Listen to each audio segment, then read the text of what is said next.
Romney wants to he said in the first 100 days, he's going to let the big banks once again write their own rules. Unchain Wall Street. They're going to put you all back in chains. Much, much, much later. You start a college just as George Floyd was murdered, and there was a reckoning on race. It's natural to wonder if democracy you hear about actually works for you. What is democracy? If black men are being killed in the street, what is democracy? Betrayal of broken promises still leave black communities behind. What is democracy? You have to be 10 times better than anyone else to get a fair shot. And most of all, what does it mean, as we've heard before, to be a black man who loves his country, even if it doesn't love him back in equal measure? Or are we living up to what we say we are as a nation? To end racism and poverty, to deliver jobs and justice, to restore our leadership in the world? I look down and see the rosary on my wrist. And education makes you free, and Morehouse education makes you fearless. I mean it. Visionary, exceptional. And it was Sunday. On Sunday, he rose again. But we don't talk enough about Saturday, when his disciples felt all hope was lost. All right, guys, so we got to talk about the race hustling, pandering Democrats, because that's what they're doing, as Joe Biden has given a speech at Morehouse University over the weekend. And as you guys saw at the beginning of this video, some of the students turned their back on Joe Biden. Now, they didn't turn their back on Joe Biden for the right reasons, right? The right reason to turn your back on Joe Biden is because this guy has been a disaster for this country, okay? But they're really turning their back on Biden because he's been a disaster for another country, okay? Which I, again, won't ever get all of the passion behind that issue from people who are not affected by it at all, okay? Especially considering how, in my opinion, I think that you should be voting based off what is happening in this country and domestic issues first. But hey, apparently we live in a time where putting America first is a weird thing, right? According to our politicians, and it makes you an extremist. It's to someone like me, it's unimaginable that in the party of Ronald Reagan and George Herbert Walker Bush and George W. Bush and John McCain and others, that we would see a growing isolationism within our party. I think it flows in part from talk TV, talk radio, the Tucker Carlson of the world. That Never heard of him. Exactly. That say outrageous things, and the base says, yeah, exactly. And so many in our party have followed that populist streak, which is, hey, stop worrying about the rest of the world. Just worry about what's going on here. What they're forgetting is that we are connected to the rest of the world, that our economy is connected to the rest of the world, that if we'd have had that attitude, then Germany would have ended up ruling the world. All right, we're involved in the world out of our own self-interest. I laugh at the phrase America first. I know it typically means, isolationism, but really, America is putting ourselves first when we're involved in the world, when we stop bad people. Look, if Vladimir Putin goes not just through Ukraine, but then decides to go into Poland, then we're involved in conflict with our sons and daughters going to war. Or we could walk away from NATO, in which case Putin is going to keep on going and going. How about a world where China and Russia control the world and we have our own little island? That's not a world where Americans are going to be safe or prosperous. We're safe and prosperous when the world follows the orders that have existed over the last 75 years with a strong NATO, strong allies, strong friends, and where America stands for something like freedom. Yeah, so politicians like Mitt Romney want to con the American people into sending their tax dollars overseas, hundreds of billions of tax dollars, to pretend like they're fighting for freedom and democracy, okay? Because Ukraine is a democracy, right? I mean, I'm just saying, this is what politicians do, right? And they say that you're the extremist for questioning the motives of people who are clearly and obviously lying to you and trying to fearmonger you into doing something that is not in the best interest of this country, okay? It's not putting America first. But again, Mitt Romney is not the only person that's fearmongering. Joe Biden is fearmongering as well, too, to these college students about the racist white boogeyman, okay? Because this is the only card the Democrats know how to play when it comes to appealing to black folks, which is to play the race card, okay? To boohoo, whine, and cry and try to make black people think that, hey, if you don't elect the liberal white man, right, then you are going to be giving up all your freedoms and all your rights, right? This is what Joe Biden basically said at this speech during the Morehouse commencement ceremony. Be clear. What happens to you and your family when old ghosts in new garments seize power? Extremists come for the freedoms you thought belonged to you and everyone.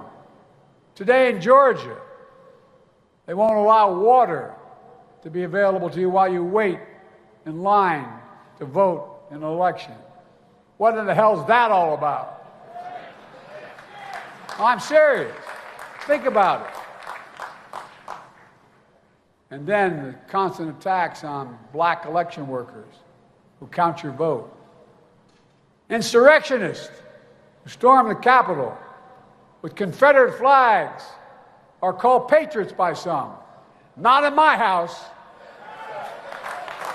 Black police officers, black veterans protecting the Capitol were called another word, as you recall. They also say out loud, these other groups, immigrants poison the blood of our country. Like the Grand Wizard and fascists said in the past. But you know and I know, we all bleed the same color. In America, we're all created equal. Extremists close the doors of opportunity, strike down affirmative action, attack the values of diversity, equality, and inclusion. I never thought when I was graduating in 1968, as your honoree just was, we talked about, I never thought I'd be in a president at a time when there's a national effort to ban books, not to write history, but to erase history.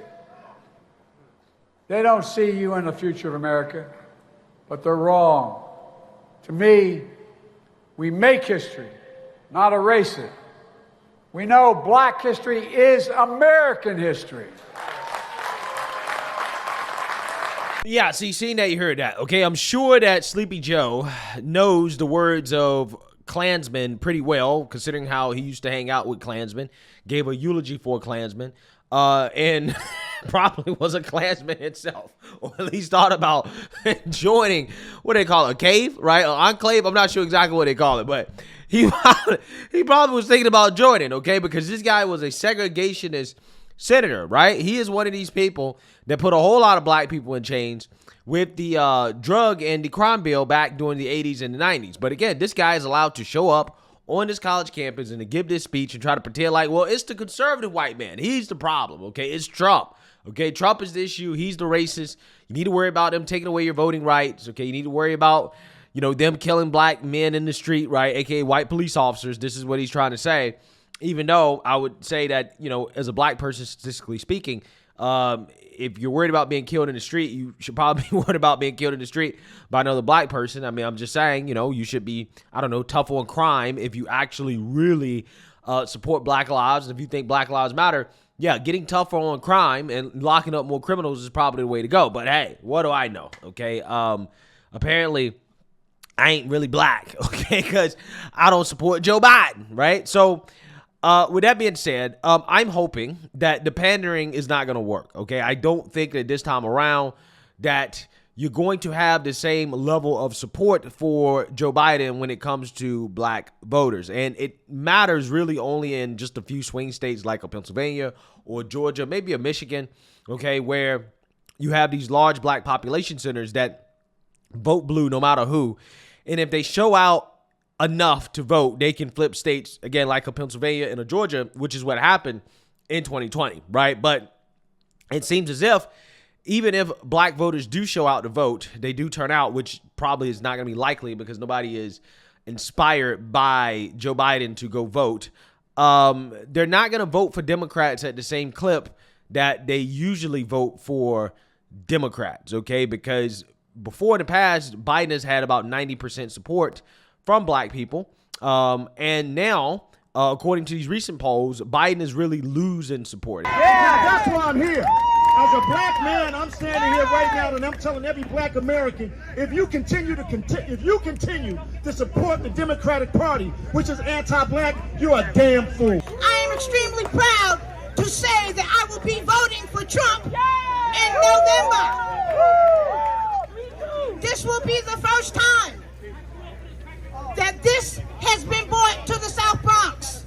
I lived right here in the South Bronx for 15 years. In fact, it seems as if Trump has upwards of 20% support from black people. I also did a video just a few days ago from Roland Martin admitting that a black pollster even admitted that Biden is losing support in the black community. So with that being said, I want to react to a video from News Nation that I think is a good explanation for why this is happening. And it's because of the economy, stupid, because the economy is colorblind. And I hope and I pray that black voters don't fall for the okie doke again, this time with the boohoo wine and crown racism that makes them go out here and vote for economy that's not going to be good for anybody, let alone black people. So without further ado, let's get into it.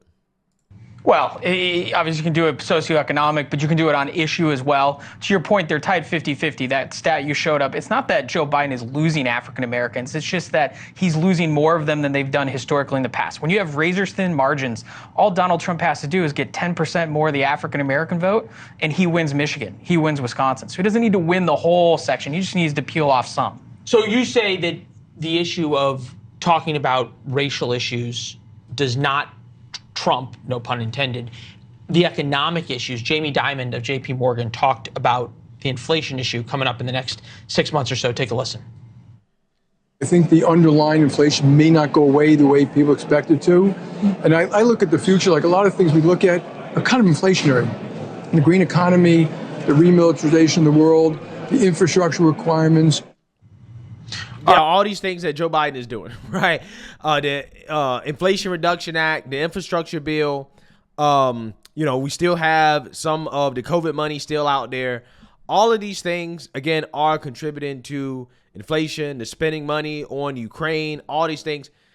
Bidenomics, okay? And Bidenomics is colorblind. It's hurting everybody, okay? I mean, unless you're very rich. If you're very rich, asset inflation actually benefits you, right? If you own a bunch of assets, if the price of assets are inflating, then you benefit from it. But for everybody else, I think it's over half the country doesn't own any assets in the stock market. Yeah, it ain't really benefiting you that much, okay? Biden's economy has benefited the rich more than anybody, which is funny because, again, the campaign promise of the Biden administration was to make the rich pay. Tax the rich, he says. But through inflation, which is an invisible tax, he's made the middle class and the poor pay the most. If you want to know the intended outcome of a Democrat policy, just read the title of the bill or the policy, and then the exact opposite of that is what's going to happen, right?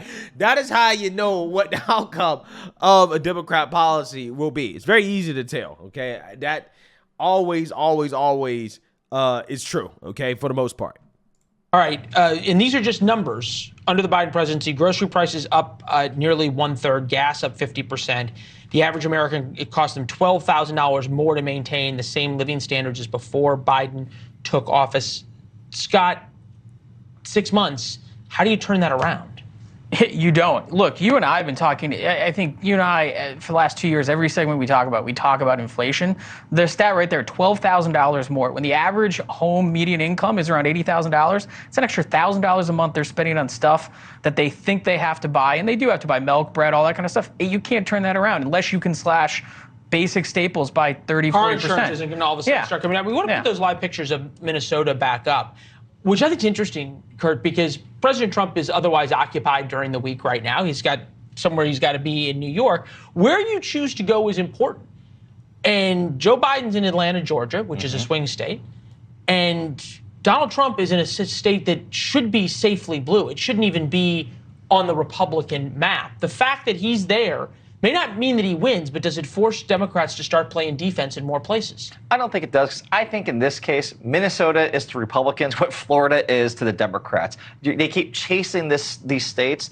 They're not going to go back. It's not going to go to red, just like Florida's not going to go to blue. But ultimately, too, I think one of the key things here, and for all that we talk about the economy, we say this too, never underestimate the Republicans' ability to blow it. It would be great if Republicans spent all of their time talking about inflation and the economy, but instead they do things... You mean it would be great for Republicans? Great for Republicans okay. and their chances to win, but instead they do things like Katie Britt introducing legislation to create some sort of national pregnancy database. It's like, why would you do that? If the election is about inflation and economy, Republicans win. Thanks for as much as I don't like this Asian guy, right? He kind of got a point. Don't underestimate the Republicans and their ability to screw stuff up, right? Because they should probably spend less time talking about Israel, to be quite honest with you, and more time talking about America and our economy and what's going on here and the border. That's what I would like to see from Republicans. But, hey, again, they do have a knack for screwing up things. And that's probably the biggest roadblock in the way of a Trump presidency, which is against conventional wisdom because, for the most part, people like to think that Trump is weighing down the GOP. No, I think it's the exact opposite. I think the GOP is weighing down Trump, to be honest with you, okay? Because, again, they should be proposing legislation to try to fix the inflation problem, okay? Even if it doesn't pass, they should be virtue signaling their legislation. They should be virtue signaling their legislation to close the border, but instead they're too busy virtue signaling their legislation to try to raise money from pro-Israel lobby groups, right, for their campaigns, okay? Instead of trying to, again, virtue signal to the American people, which, again, I think is the biggest problem with the GOP right now is that they seem to be more concerned about others in other countries and their well-being, rather than us, okay? And, that must be stated, that must be said, because, again, when Trump talks, for the most part, he's talking about the American people. He's talking about our issues. He's talking about the economy. He's talking about, the border. He's talking about the crime. He's talking about things that we actually really care about. And that is what Republicans have to make sure that they make the election about, okay? If they try to make the election about Israel, okay, they try to make the election about Ukraine, if they try to make the election about anything except the economy and the border and crime and the core domestic issues that are affecting this country the most, it's not going to be a good outcome. So let me know what you guys think. Make sure you like, comment, and subscribe. Most importantly, share a Black conservative perspective. Peace.